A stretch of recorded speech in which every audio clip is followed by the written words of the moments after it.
આજે આપણે બનાવીશું ટેસ્ટી ગણેશજીને પ્રિય એવા 2 જાતના મોદક। આ પ્રસાદીને ચડાવીને ગણેશજી પાક્કું પ્રસન્ન થઈ જશે। આ રેસીપીને બનાવવામાં તમારે વધારે ટાઈમ પણ નથી જવાનો અને મહેનત પણ નથી લાગવાની અને બહુ જ આસાનીથી ઝટપટ બની જાય છે તમારા મોદક। ગણેશજીની પૂજાના અવસર પર ઘરે ઘરે પ્રસાદ તરીકે મોદક બનાવવામાં આવે છે। મોદક બનાવવામાં વધારે મહેનત તો લાગતી નથી અને તમારી ઈચ્છા હોય એટલે તમે બનાવી શકો છો અને ખાઈ શકો છો। તમે અમારી ચેનલમાં નવા હો તો અમારી channel Gujarati cooking with Kavita and સરોજને લાઈક કરો, સબસ્ક્રાઇબ કરો અને હા, શેર કરવાનું ભૂલશો નહીં।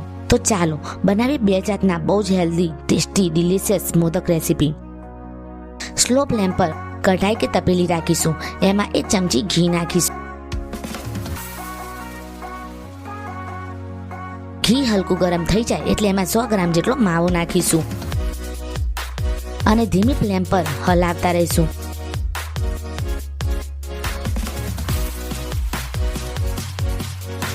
જ્યાં સુધી કે માવો એનો કલર ચેન્જ ના કરી લે।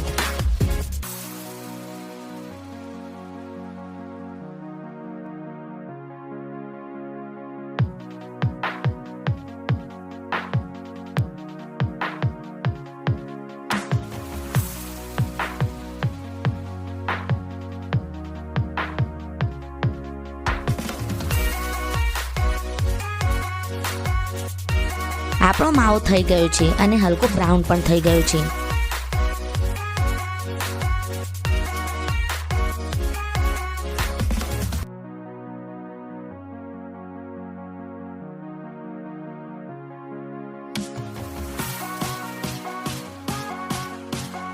ઠંડુ થઈ જાય એટલે એમાં 1 મોટી ચમચી ડ્રાય ફ્રૂટ્સ નાખીશું અને 1 મોટી ચમચી દળેલી ખાંડ નાખીશું।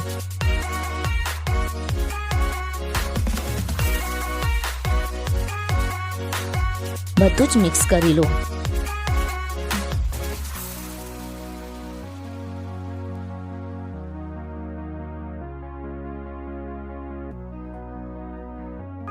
આવું એક મોદક મેકર લાવી દો। આ તમને બહુ સારા મોદક સારી રીતે આકારમાં નીકાળીને આપશે। તો આપણે મોદક મેકરમાં આપણી સ્ટફિંગ દબાવીને ભરી દઈશું। આપણા મોદક તૈયાર છે।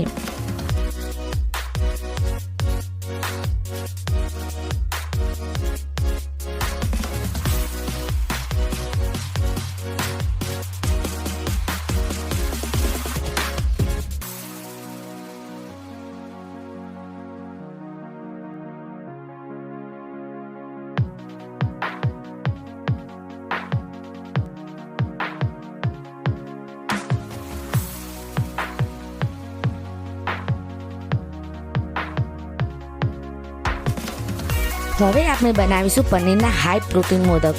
એક પેનમાં 1 ચમચી ઘી ગરમ કરીશું।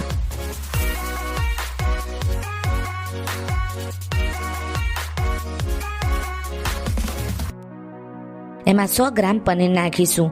એને મિક્સરમાં મોટું ગ્રાઇન્ડ કરી લઈશું।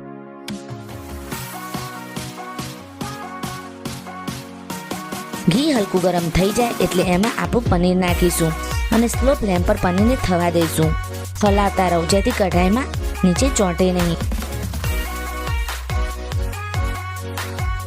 એની વાટકી આપણે મિલ્ક પાવડર નાખીશું, કમસે કમ 10 ગ્રામ જેટલું। કેસર વાળું દૂધ નાખીશું 2 થી 3 ચમચી જેટલું।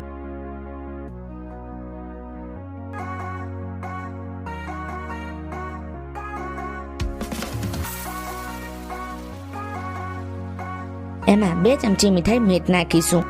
આ રીતે મિક્સ કરી લઈશું।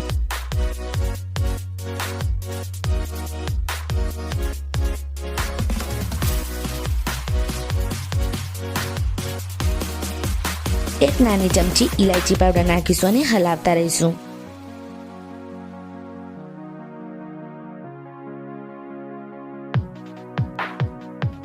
એક ચમચી ડ્રાય ફ્રૂટ્સ મોટું મિક્સરમાં ગ્રાઇન્ડ કરીને નાખીશું। મિક્સ કરી લો। થોડી વાર ચડવા દઈશું।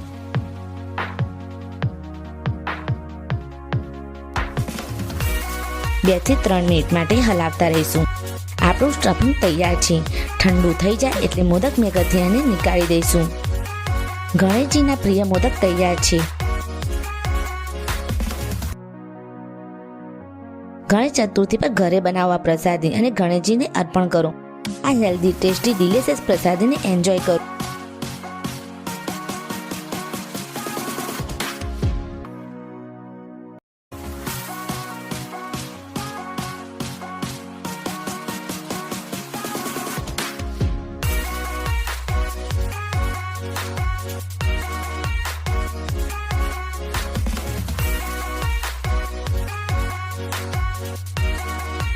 ધન્યવાદ.